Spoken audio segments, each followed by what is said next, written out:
A couple of weeks ago, last Sunday when I was in the pulpit, we went through part of Leviticus 11. I'd like us to return to Leviticus 11.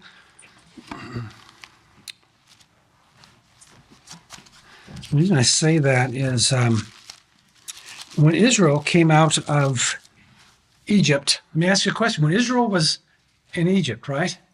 When they came out of Egypt, how educated was the nation? They were slaves. They were slaves. Okay? How many of them could read and write, do you think? Not a lot of them, right? They are literally bred to build bricks. That's what they're doing. You don't need a lot of education to build bricks, man. That's what they would do. They didn't have that. So the Lord brings them out, takes them to Mount Sinai, and He actually tells them, I want to make sure that everybody knows some basic reading and writing. They actually had to learn some mathematics up to basic fractions, right? And that's where they went, okay, to do that. So, but when He began to teach them, you know, the Old Testament Hebrews says it's shadows and types, right? Umbrella-like shadows over things. And he, in Leviticus today, he's going to use these animals. Now, if you've ever seen shows or read books like The Wind in the Willows, right? Wind in the Willows is they take the characteristic of animals and they build that into the story, right? You got like Wind in the Willows, you have Badger. He's always mean and grumpy, okay? And he's always angry kind of thing because he's a badger. Okay, and that's what badgers are. Toad jumps into everything. Okay, he doesn't think, he just jumps, right? And he's the class fool. Okay, he always jumps into things they have to get him out of. Anyway, the traits of the animals is what they're using, and God does the same thing in Leviticus. And it's always difficult to wrap your mind around this, and English translations are definitely wonderful things, and they certainly help us get along down here. But in the Hebrew term text does not have words for animals like we have. It just doesn't have those. It calls the animal by its trait, by its characteristic. Okay, and when Jesus talked about food which putting in your mouth, He said nothing going in your mouth is going to defile you. Okay, that would have flown in their minds against what they were doing, but these are shadows and types. That's all they ever were, okay? And they weren't designed to do anything else other than teach an uneducated people, right? At a child's level, okay? All the critters in the Chronicles of Narnia, right? You enjoy seeing the critters, etc. And when I was growing up in the cartoons of the day and things like that, watching those things, it would give the animal the trait of that animal, and you could see it. And God does the same thing when He talks about the fruitfulness and the strength of a bull, right? You get that. The word for a horse just means to skip or prance, because when horses feel good, that's what they do, okay? Now, these they're called dietary laws. I don't think they are, okay? Because dietary laws deals with what you're eating or not eating. But these dietary laws, you're going to get defiled even if you don't eat it. It'll defile you. Because all you have to do is touch it. Or if you didn't touch it, but it fell and died and touched you, right? For example, some critter is up here and he falls off and he hits you. You're unclean. You weren't trying to touch him. You weren't trying to eat him, but you're unclean. See it? So it's not about diet because you're not biting him, right? You're not going to chew on him or anything like that. But they're dietary shadows and types. And at the end of this chapter, he's going to say, I want you to, literally it's, Hebrew will call it hithbeh. You make yourself holy because I'm holy. It's what I am. And you need to become like me. And you're going to be actively involved in that. You have a part to play, okay? Work out your salvation or your wholeness with fear and trembling. I have a part to play, and so do you. Okay? And He gives these animals as examples. Now, what do these have to do with me making myself holy? We'll see that as we're going. Now, when Jesus was here, He said, food won't defile you, and therefore it says he declared all foods clean. Right? And in the book of Acts, when Peter saw the sheet coming down out of heaven, and he says, animals which were clean and unclean. Okay? Now, mind you, if a Jew touched these, he's unclean. Okay? That would make him unclean. But also, he says, in the very next chapter, God has just shown me by that sheet coming down that the Gentiles are acceptable. All Gentiles were unclean because they don't practice dietary laws. Okay, even to this day, they wouldn't consider that as anything but nonsense. All right, But it wasn't nonsense of the day when God was using shadows and types and picture books and cartoons and critters to teach you and teach me. Okay, now that has not changed, and it has everything to do with being holy before God, and He's going to point that out and how that happens. Okay. By the way, in ancient Israel, it was not possible for you to not become unclean. Not even possible. A man couldn't be with his wife in the evening. If he does it, they're unclean until the sun goes down. Get the idea? It's not possible for you to be clean all the time and not be unclean because there's too many things, right? If you find a dead critter in your house, that part wherever he is, if he's in a cup, that cup is dirty and need to break it. That thing is unclean, etc. If he's on your garment, now your garment's unclean, right? And you didn't do anything. Okay? You ever found any dead critters in your house? Have you ever not found any? Right? They're around. We're at a time right now when all the bugs want to get in, all the flies want to get in. Okay, well, if I kill it and it falls on my garment or something, again, I'm unclean. It's not possible. In the book of Ezekiel, God says, I gave them laws which were not good. I gave them so many laws and so many kinds of laws that you couldn't stay clean if you wanted to stay clean. Okay? And the point in the New Testament, when Jesus washes their feet, it is not possible for you not to get dirty in this world. It's just not possible. You have the world, the flesh, and the devil, and they're throwing things at you, kind of thing, and you're going to be stuck with those things as we all are. Colossians 2 says that the food things are a shadow. Jesus is the reality or the substance that casts that shadow.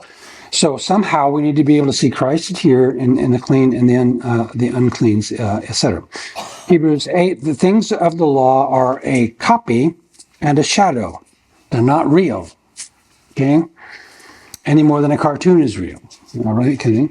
And they're to make everything according to the pattern He gave them from heaven. Jesus is that reality. Okay, so He's going to do that. Now, in the first verse here, Yahweh spoke to Moses and to Aaron. He's the lawgiver and he's the priest. Okay, saying, "Speak to the sons of Israel, saying, These are the creatures which you may eat from the animals that are on this earth." Okay, whatever divides the hoof and makes a split hoof, and chews the cud again among the animals, that you may eat. Now, the word chew through here is not in the text. Literally, whatever brings up the cud, that's all it says. Okay, when an animal brings up its cud, what does it do? It chews it. That's what it does, okay? The word for cud, it means parts. It brings up these parts, okay? Now, notice, a man or a woman or a creature, an animal, he's going to use them to show this. It's unclean if the animal does it. It's unclean if you do it, or clean if you're doing it, and clean if the animal is doing it. Okay, and the word chewing the cud is going to be used of men dwelling on the issues of other men. Okay, it's used that way. The things that you chew on and that you think about, that's chewing the cud, as it were. You're taking thoughts, bringing them back up, etc. Now, you can tell a clean animal from an unclean by that. You can tell a clean man from an unclean man. Okay, if he doesn't chew on what he's thinking about, etc., he's unclean. He's just going to swallow it whole. And through the Old Testament and into the New Testament, food is about the philosophies, what you feed on, your ideologies and things. Whether you're going to, whether you're going to meditate or chew on God's word or things like that, or you're just going to swallow stuff. Okay, people that swallow things are very gullible. That's what it is. They hear something really cool and just swallow them, and like a fish biting the hook.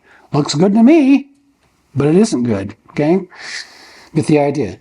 And then the divided walk, that is their decision and the split hoof that have been made. Nevertheless, you're not to eat among those things which chew the cud, or among those things which divide the hoof, that is the camel. He's going to start here. That is, the camel chews the cud, but it has toes. Okay? It doesn't have hoofs, so it can't have a split hoof. It has toes and a padded hoof because it deals with the desert sands, etc. It chews its cud, okay, and does not have a divided hoof. Now, let me get right to the point. You can have correct theology and a lousy lifestyle, right? Your walk is horrible. You can also have a good walk and a lousy theology. You haven't thought this thing through. I know some people in cults who are very moral men. I know some godless men who are very moral men. They're moral for what they get out of it, etc. Don't lose their jobs or get fired or things like that.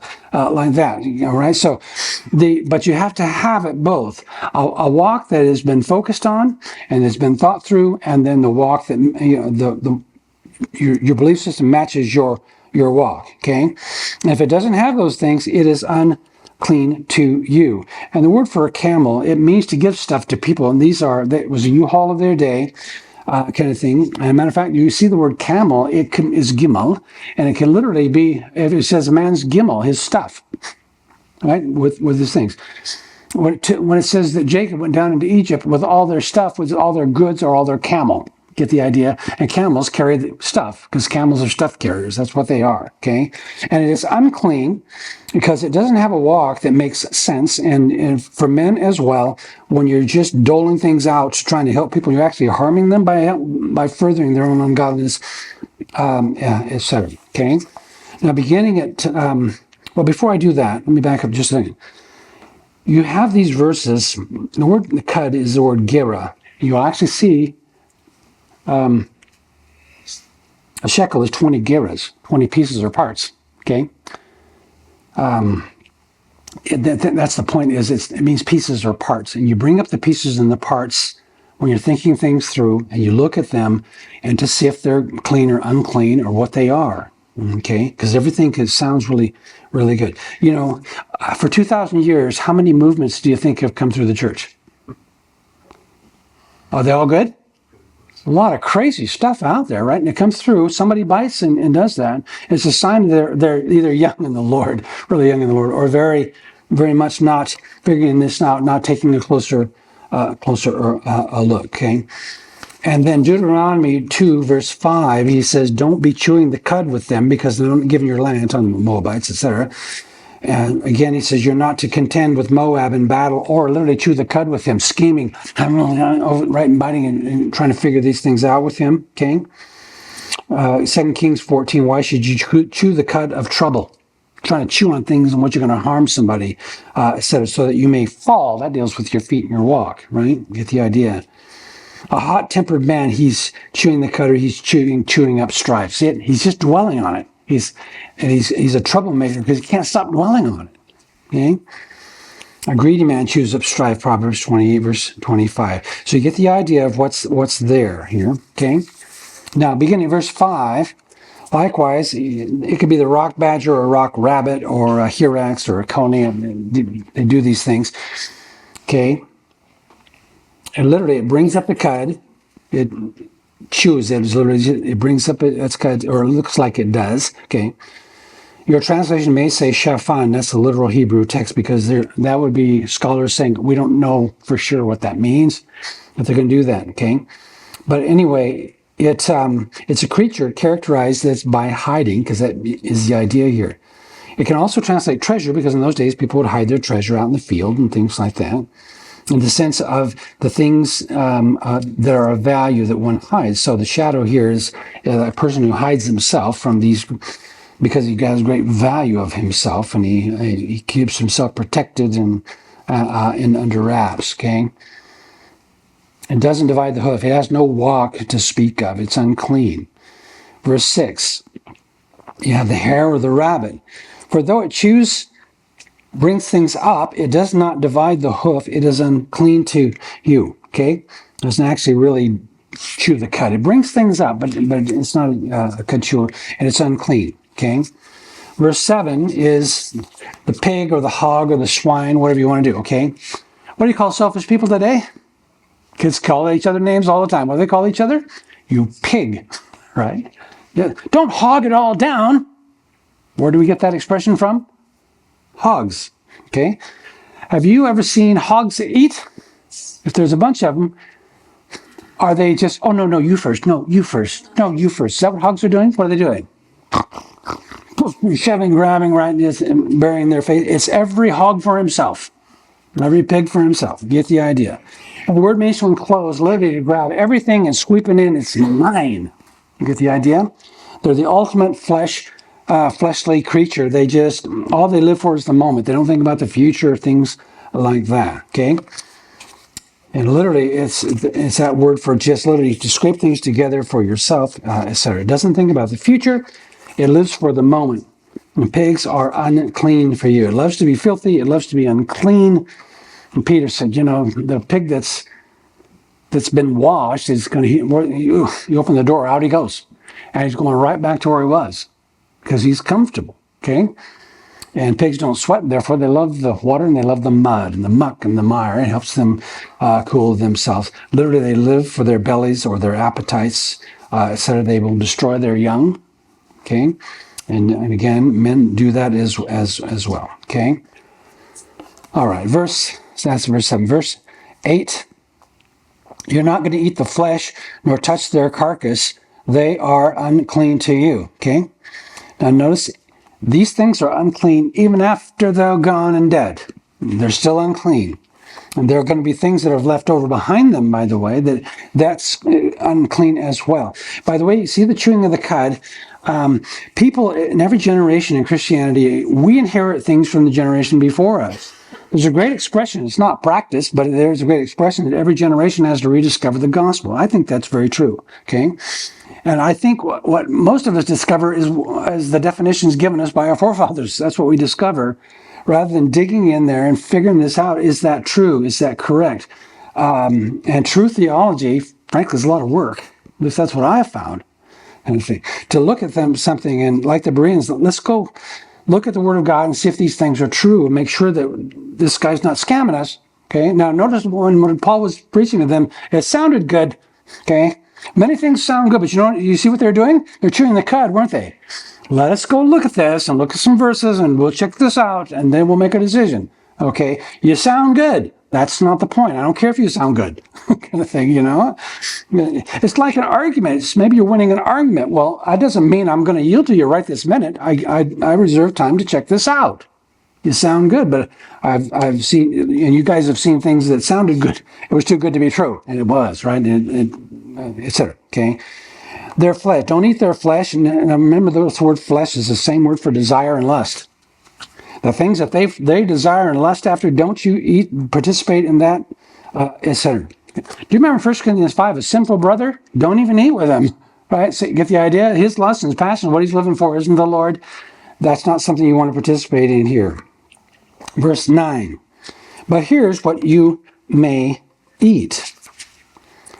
Whatever is in the water, okay, all that has fins or bark, same word for bark on a tree, or the chainmail of armor, things like that, anything like that, and it has fins and it has scales. That's what for scales, I should say, but fins.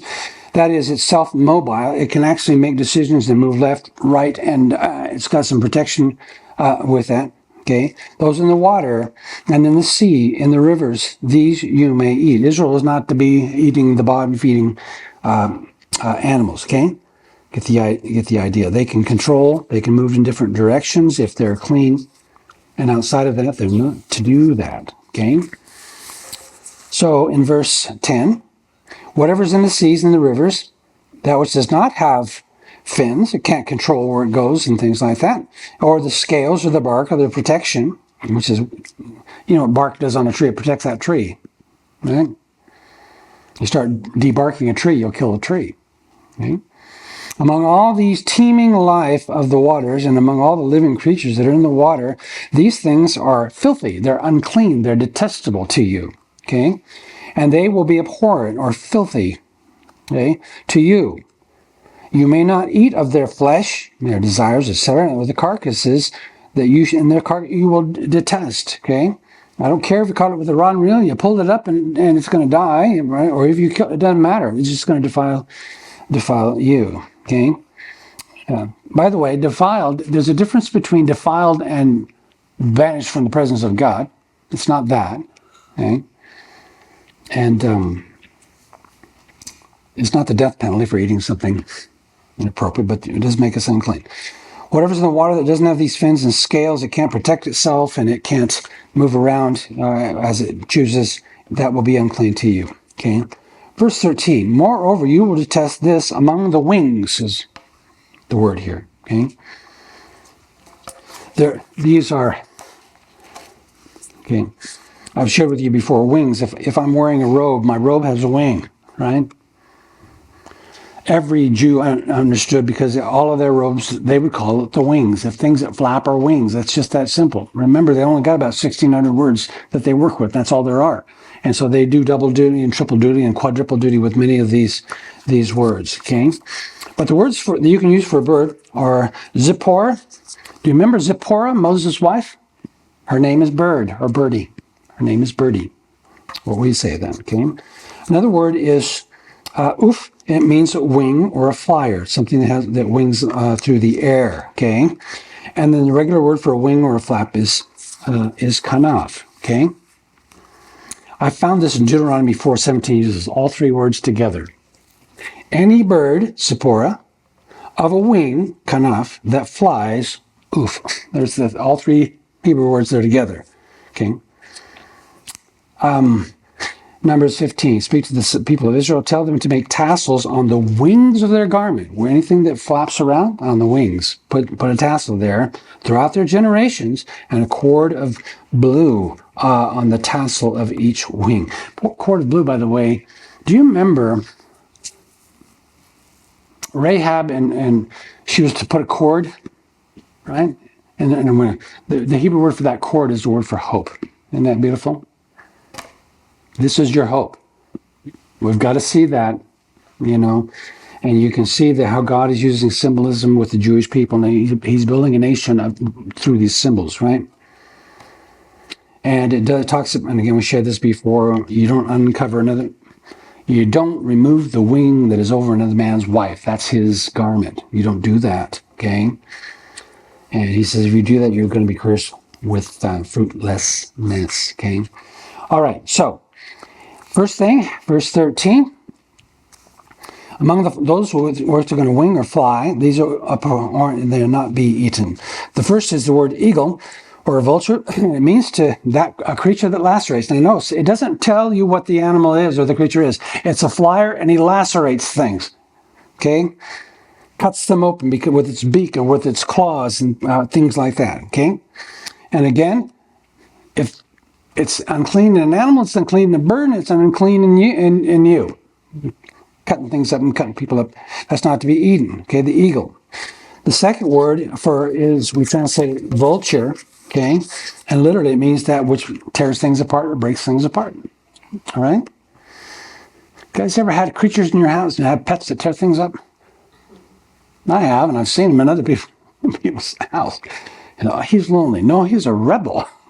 Just chewed up your $2,000 sofa, kind of thing. How much is that dog worth? How much is that cat worth? Because, it's amazing how many cats you can get for a nickel. Okay. Just go down, stand out in front of Walmart. They just hand them out to you. You get the idea, all right? The vulture, the eagle's lacerating, things that lacerate, is unclean in animals, unclean in you. Things that are violent and breaking things up, it's unclean in a bird, it's unclean in you. Okay, then he says buzzard or sea eagle or black vulture, depends on who you're reading here. The word itself just means defiant power. Okay, have you noticed buzzards when they come down on carcasses and the lions come up? Will the buzzards leave? No, they're not going anywhere. I'm going to say right there, and they're going to try their very best to get in there. They're going to defy the lions and just do what they're going to do. Okay, verse 14. The word kite, and it's just the word for for a bird that's just darting back and forth and can't stop, right? And people do the same thing. Can't settle down, can't calm down, can't do anything. The falcon and its kind. I like the word for falcon. Literally, it's the flying screamer. How many birds scream? Not many. But those which are screamers, okay? And again, if you're a Christian and you're a screamer, you're unclean. It doesn't mean you're not a Christian. It just means you got a filthy problem in your heart. You need to get cleansed by the Lord, His Word, etc. Okay? This is also the word that can translate woe or alas during times of devastation, but people scream out, oh, oh, oh. Kind of thing. They're just doing that, right? They're screaming, they're woeing, something's always wrong with everything, and everybody's always mad. You kind of think, okay, that's an unclean person. Okay. Verse 15, the word for raven or blackbird, either one will be right. And it's also the word evening in Genesis 1. It's a word for evening. It's an evening bird, okay? But what happens in evening? There's a time when the sun's going down that it's not dark and it's not light, right? Light and dark being mixed together. We call that Erev. But Erev is a raven or a blackbird. It's a time of dusk when things are mixed and mingled. Okay? Get the idea. And again, that's a sign of uncleanliness. It's in a person. Things aren't divided. Things aren't clear, etc. Okay? The kite, the falcon is the screamer. Raven, the blackbird, okay, of its kind. The ostrich in verse 16. Literally, the Hebrew says, the daughter of whining. You remember son is an equal sign? Well, so is the word for daughter in many cases. It's the daughter of whining. Okay? And again, Isaiah 13:21 speaks of howling creatures, and there's the ostriches dwell. You hear the howling, the screaming, you go up there, and ostriches are vicious birds. You know that? I used to go see these ostriches over at the Boise Zoo and go over there, and they have this chain link fence, and those ostriches run up and grab that chain link fence. Just, yeah. Boy, you're mad. I can't help you. I'm sorry. I don't know what you're mad about. Just mad. Okay. Job said God withheld brains or understanding from the ostrich. He's a stupid bird. He's so stupid. The female lays eggs and accidentally crushes them because she doesn't have enough sense to realize you can crush your own babies. And she does that. She's just that foolish. Okay? Do you know anybody that foolish? I do. Okay? Just crazy, howling, things like that. I've seen generations at this point in time in my life. I've seen multiple generations of families on welfare. Have you seen that? My goodness, yes. This gal, she has 4 or 5 kids out of wedlock, and guess what her 4 or 5 daughters do? They're all having kids out of wedlock, and guess what their kids are going to do? You get the idea. And it's just going on. The daughters of these ostriches, it's going on. And people are doing that as well. The ostrich does it. Now notice the ostrich is unclean for doing it, and so are you if you're doing it. All right? What a mess that it is, all right? Ostrich. Then he uses the word for owl or nighthawk, etc. This is the word Hamas for violence. And boy, I tell you what, owls are violent critters. They come in at night and they take those night cameras and put them on these plates, and they will fly up to a nest and violently grab a critter out of its nest and literally just start eating it. Incredible. Matter of fact, we had some ranchers up north. I remember they were just frustrated with the owls because the owls will kill their their chickens and things like that. And they've got these turkeys, and so the owl can't fly off with the turkey. So they've got turkeys running around half-eaten. And they're alive, walking around. Every night the owls just come in and just chew on them. This is, get the idea. Why are they called violent? Well, I'd call that violent if you flew in on the night and grabbed a hunk out of my body and just flew off and chewed it and swallowed it. These are violent birds. All right? And again, there's nothing wrong with an owl. However, it's got traits, and there are men like that too, that they're violent. Now, among God's people, this is unclean. Okay? There are things that should not be among us, and if they are, it's a sign of the uncleanness in our hearts. And he says, listen, wash at sundown, which is when the new day begins, you will be clean. Just go do it this way. Okay? All right. The seagull. This word means to be peeling. Grab another creature and just start peeling.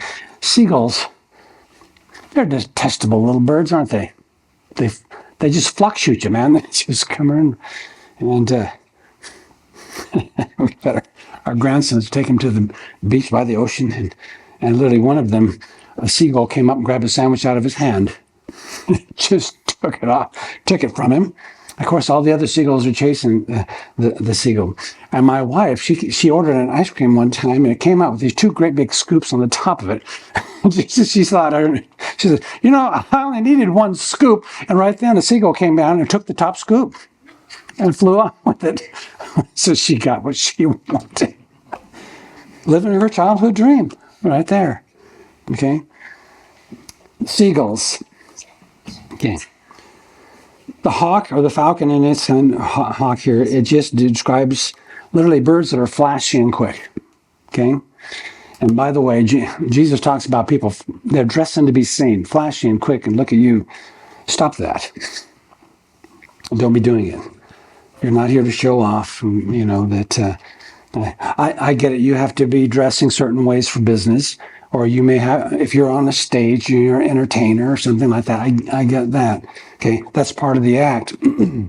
But don't, when you're not on the stage and that's not part of your act, don't act. Okay, it's unclean in creatures and it's unclean in you and it's unclean in me. And again, we're not talking about little kids who are, look at me, daddy, look at me, daddy, look at me, mommy. That's just normal, natural, and healthy. Okay, I want to show your parents something really cool that they've never seen before, of course. You know, you can skip, and no, they've never seen anybody skip before, and they never have skipped before. So, but you look at me, mom, look at me. Get the idea. All right, there are creatures like that, and he says it's unclean. Don't you be doing that. Verse 17. The little owl. This is a form of the same word used for the ostrich. It's the owl category. It's some kind of howling in the darkness, creatures that go out at night. Okay. The cormorant or sea raven, some call it, and again, this word means it's a flying creature that throws things. Okay. Do birds throw things?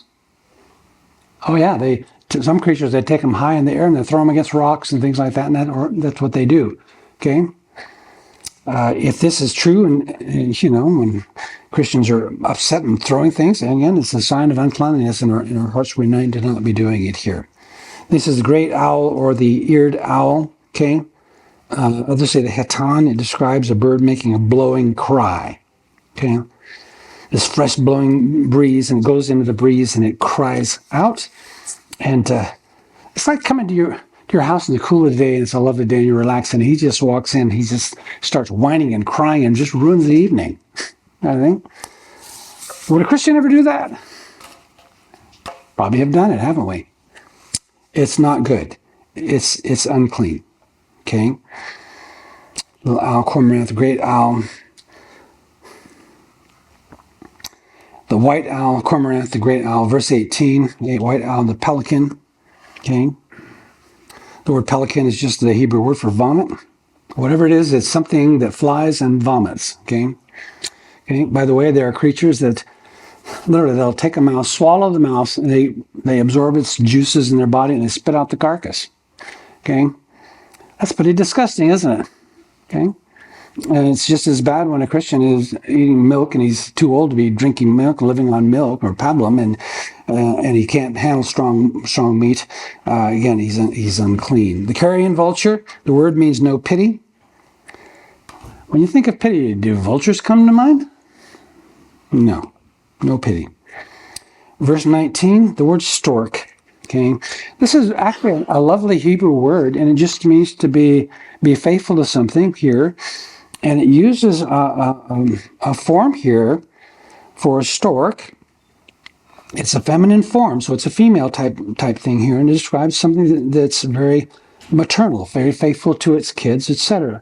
But when you think of something that's maternal, and she's mothering her kids, and she's mothering her husband, and she mothers her adult kids, and she mothers you get the idea. This is an unclean woman because she's lost perspective. Okay.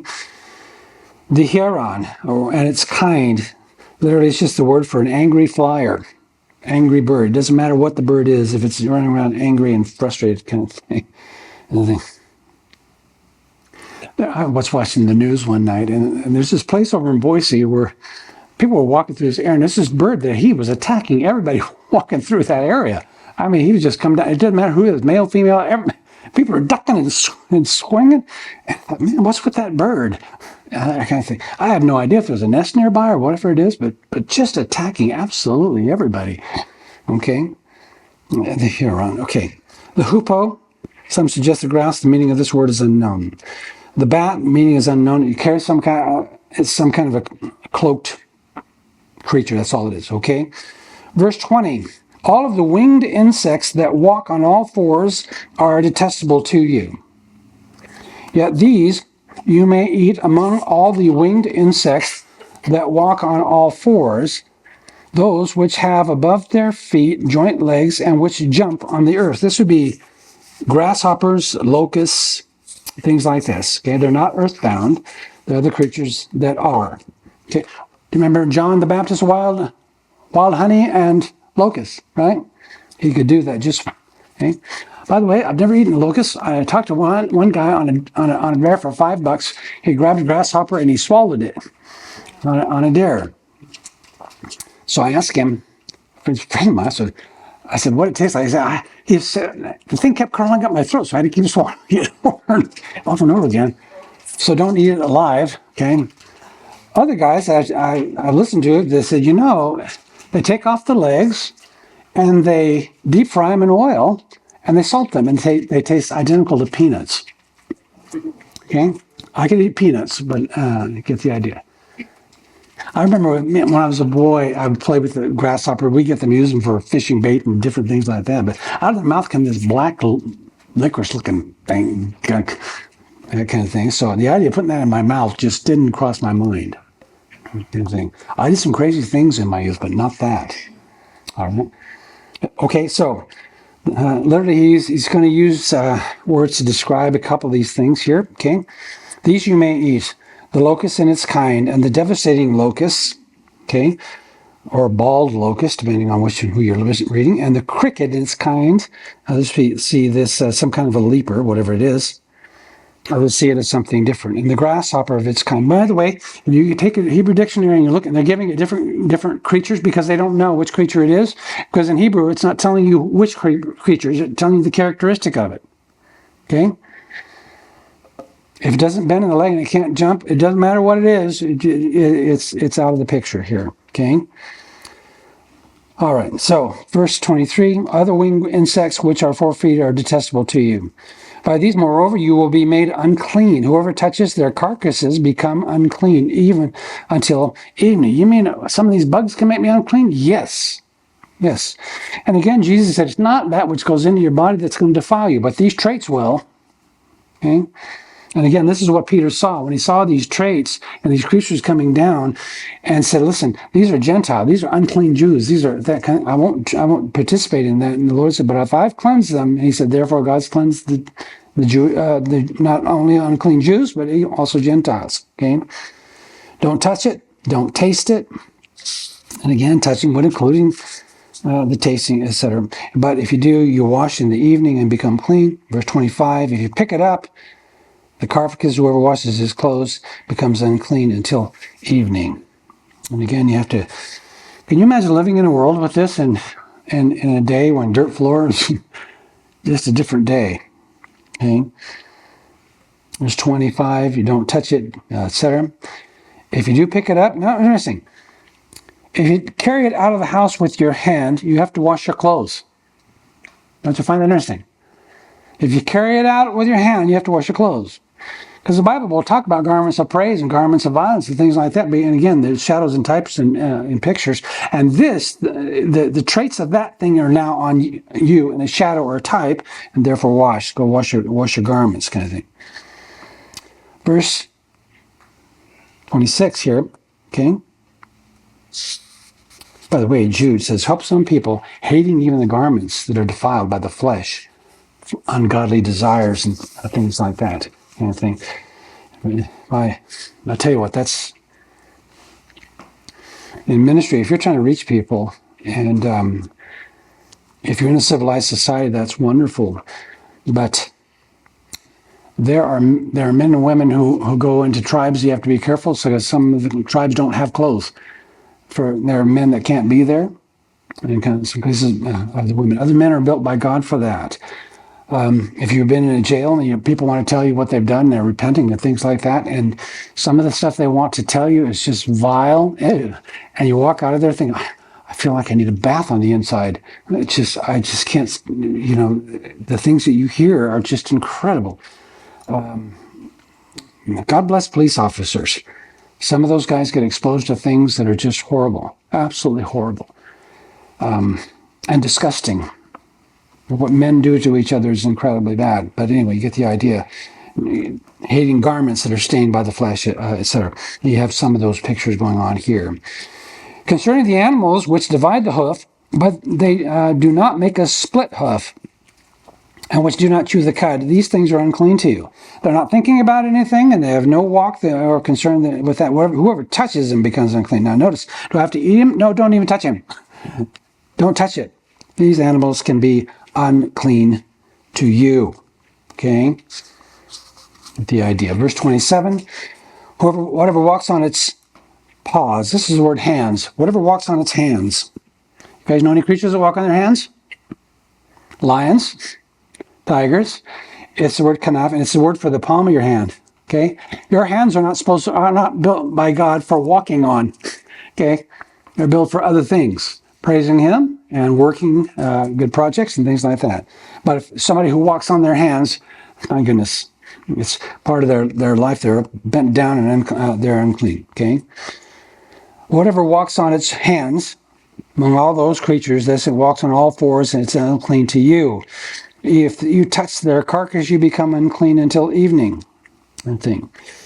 The one who picks up their carcasses shall wash his clothes. And interesting, you pick up the carcass like this. Got to wash your clothes. You're unclean. Okay?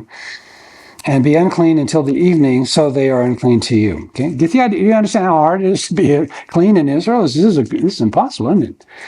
Okay. Now, these are to you to be unclean among the swarming things which swarm on the earth. The mole, the word means to glide, and it also means to be transient. Okay, where do moles live? Underground, behind the scenes, right? And how often do you see them? Well, very transient, very short-lived, and it can be used of the transience of an age. People that live for the moment, you see them there, and their whole visible concern about life is not the past, not the future. It's just this little brief time. Okay. By the way, this is incredible. Do you know that there are people that think that slavery began in the United States?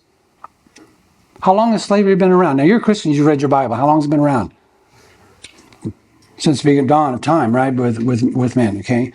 Can you understand what the mindset is of a person who thinks everything happened yesterday? Okay. Did my great-grandpa use a flip phone? Your great-grandpa didn't have a phone. Kind of thing. And your grandpa, when he had one, it was bolted to the wall. What? That's just weird. Get the idea. And you can go through life not understanding that, when I was a boy, TV was black and white. I remember the first time my grandpa got this bright color TV. I was like, woo, wow, he must be a rich man. Well, that's amazing. That color TV hasn't been around that long. The shows used to come on TV and they go, this show is in color. Do you remember that advertised years ago? It's in color. Wow. It's in color. Who today is making black and white movies? Nobody. It's just standard. We don't even consider that important anymore. Okay, you get the idea. Yeah, the mole. Then he says the mouse. Some translate this spider. And the word literally means anything that hides. Whatever creature hides, they all fit the bill, and lots of bugs fit that. So, yeah, I don't know how you translate it, but I get the idea. And then he says the great lizard of its kind, literally some kind of a local lizard here, okay?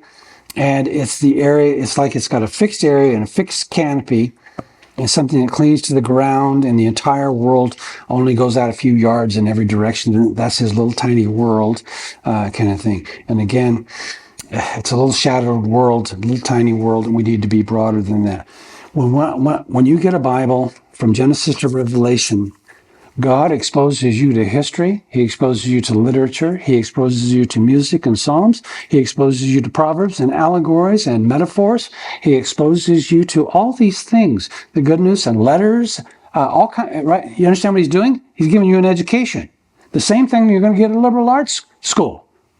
It's all right there in this one book. And that's what I'm saying. God's people had liberal arts before anybody else. God's people had more education available to them. And for years, generations, like early America, a family was lucky to have one book, and it would be a family Bible, right? And you sit around in the evening, everybody knew some scripture. Everybody knew scripture of some kind, at some level. Okay? Things that swarm, the mole, the great lizard, things that hide. Okay? Verse 30. The gecko, this is something that is a shrieking, groaning, lamenting, sighing type of a creature, whatever that is. Some say shrew mouse, etc. Anything will work. The monitor lizard, literally this word ko'ak, kind of large, strong lizard. Others say chameleon. Others would say a crocodile. If all of them fit that description, okay, and it means something that's strong and forceful and in good health and strong health. By the way, you know anybody who lives for that? Guys that just spend all their time just working out and lifting weights and got to look cool, got to look awesome, and kind of thing. Like, get a life. If you need to be that strong for a reason, good for you. But if that's life, there's something higher. By the way, understand, I'm not saying don't work out. I'm not saying that at all. Lift weights, good for you, but if that's all you live for, that's something wrong. The hiding lizard, this is a creature with covert habits and traits, always something to hide, okay? And again, you see how these match people, don't they? That's what defiles us. Sand lizard or reptile, that's a word to lie low, something that lays low. The chameleon, and this is a word for breathing hard. It breathes so hard, it gets so angry, it changes color. It changes color. Parents have had little kids that do that, and this is not uncommon. A little child gets angry, and he gets so furious with the dad and mom, he just holds his breath, or she holds her breath until they pass out. You get a wooden spoon and make that little boy stop that, and make that little girl stop that, okay? And don't tolerate that. That child's not in control. You're supposed to be, and you're not even being a man. You're not being a mother. You're not being anything. Make that child stop that nonsense. And don't tell them more than once. You stop, kind of thing. I showed you years ago, my youngest grandson, he's a grown man now, so I don't think he'll mind, but I remember my wife telling me, his mom says he just throws himself on the ground, throws a fit. It came out of nowhere. She'd never seen it before. Why is he doing that? He came over to our house one day, and his brother over there, and just out of nowhere, for no reason under the sun, he just threw himself down. I started doing that. So I got up, I walked over there, and I gave him 2 swats. I said, don't do that in my house. You shouldn't be doing it at all, but no, don't do that. About a week later, he walked in, he started to do the same thing, and he looked over and he saw me, and he jumped up and he said, "I'm sorry, Papa." He never did it again. You understand? Make him stop. I don't tolerate that crazy. That's just filthy, unclean. This is abhorrent. And we shouldn't do it, and our kids shouldn't do it.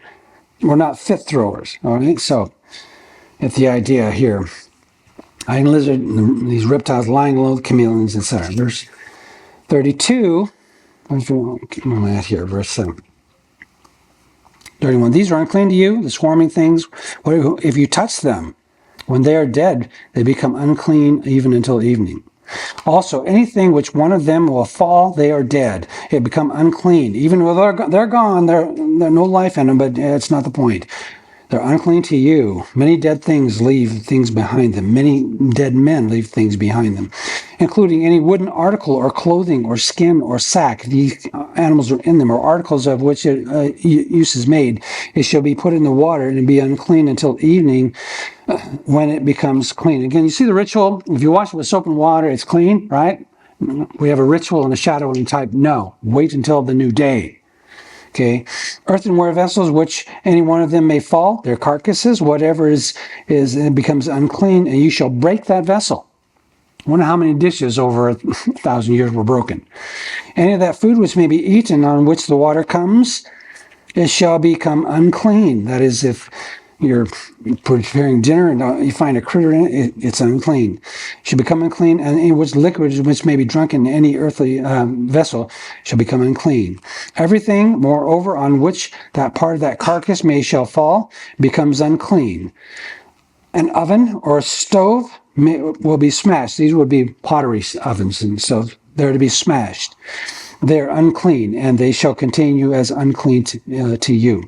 Nevertheless, a spring or a cistern, the word cistern here is literally where water gathers. So it's fresh water coming into it all the time. Okay? One who touches the carcass shall be unclean. Okay? By the way, fresh water in those days, if you dug a well and you had fresh water coming into that, the name of that in Hebrew is living water. It's fresh water. Okay? Some cisterns can hold water, but they don't refresh themselves. Other cisterns hold water, and there's like a stream that flows through it. Okay, so that's living water. It's good water. Okay, if you see water jumping around and moving and things like that in the Bible, that's living water. It's fresh. Okay, because water, as it moves down a creek, cleanses itself. It's an incredible thing that it does, but it cleanses itself through the sand and the rocks and what it comes into sand and goes out of the sand. It's removing things from them. Okay. Verse 37, if any part of the carcass falls on any seed or the sowing which is sown, it is clean, because it's going to be planted anyway. So the water is put on the seed, that part of the carcass falls on it, it is unclean to you, it can destroy things. And the one of the animal dies that you have for food, you're going to eat the animal, but it died. That one that touches its carcass becomes unclean until evening. It's no longer going to be food for you. Okay? Interesting, the unclean now becomes clean, right? He too, who eats some of its carcass, he deliberately eats it and makes himself unclean. He shall wash his clothes and be unclean until evening. And notice there's no death penalty or anything like that here.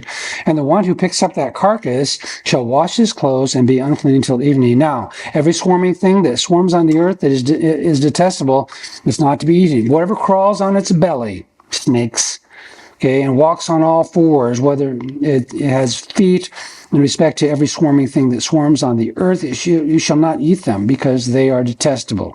You will not render yourself detestable. Literally, not make yourself dirty. Literally, it's the word, you'll not render your soul. Your passions and longings and desires, you don't let those run ahead of you and do that to you. Okay? All these animal traits are about the passions that they're named after, because they do that, right? Now, don't be defiling your soul, your passions and life with swarming things that swarm. You will not make yourself unclean with them. Okay, don't become unclean. Verse 44, I am Yahweh, and I'm your God. You will make yourselves holy. Interesting. Consecrate. It's just the word. You are going to make yourself holy. Okay, the word holy, put a W in front of the other word whole. I want you to be whole. Okay, and not have these characteristics or these traits, which Peter said are Gentile traits. They're traits of men. All right. Make yourself holy, therefore, and be holy. Why? Because I'm holy. I wouldn't do any of this way. I wouldn't behave that way. God doesn't hide things from us, and hiding him, you get the idea. And you will not make yourself unclean with any of these swarming things that swarm on the earth. Remember, Jesus Christ is the substance shooting down here to these laws about the creatures. And it's not about whether you eat them or don't eat them. In that day, that's part of it.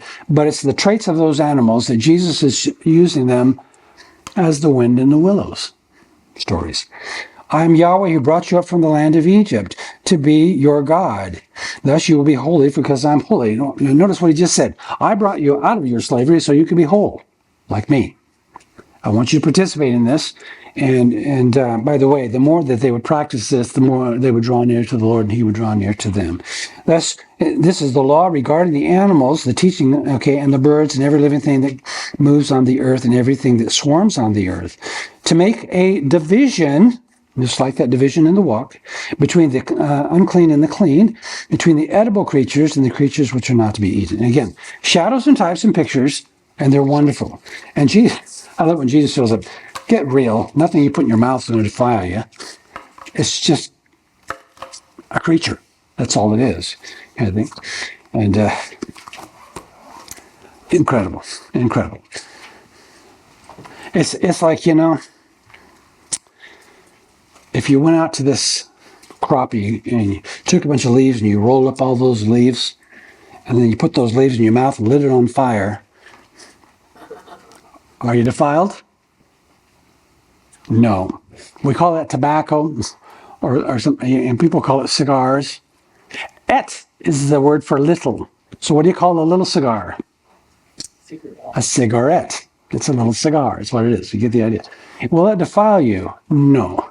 When I was a new believer, I attended a church that people were more concerned that you didn't smoke or something like that than they were if you were a glutton or prideful. And out of the two, having burning leaves in my mouth versus being prideful, which one is God going to be more upset over? You understand? My pride is a deal breaker with the Almighty. He'll get me in trouble. Right?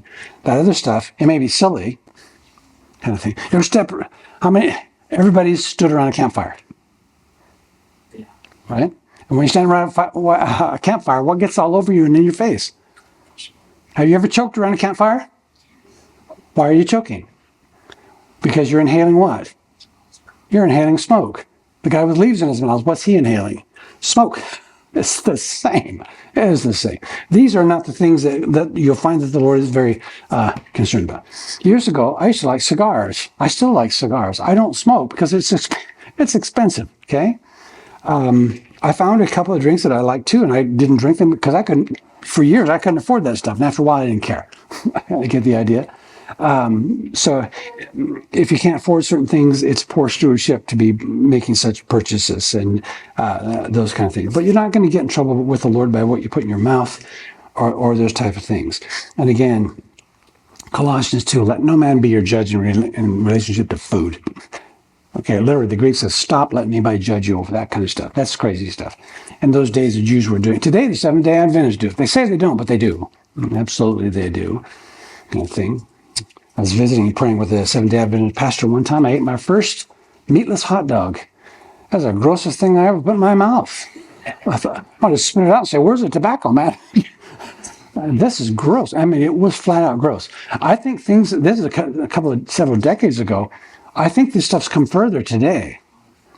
One guy goes, it's a meatless steak. I'll just go with the steak. When I think of meatless steak, I think of some kind of chemicals or something that you manufactured in some laboratory somewhere. No thanks. I don't like laboratories in my mouth. I don't want to do that kind of thing.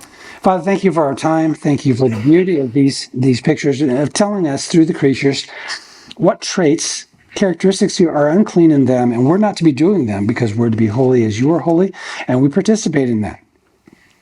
My wholeness is my responsibility to walk with you and do what you have said to do. And in the New Testament, you've declared all foods clean, so we're not playing that game anymore. Not that it was a game back then, but they were symbols and signs. And the reality is found in Christ. You are, Lord Jesus, our cleanliness. You are our meditation and our walk. And may we honor you in that way, in every way. In your holy name we pray. Amen.